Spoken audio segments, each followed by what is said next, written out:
belə bir mənzərə ilə qarşılaşdım. Hamısını çəkməyəcəm.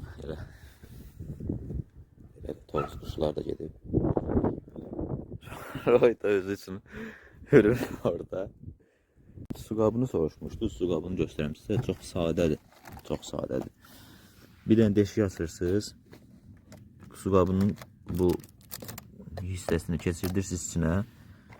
Üstünü kəsirsiniz, amma ağzına qədər kəsməməlisiniz. Üstdən olmalıdır ki, su gələndə buradan dayanacaq.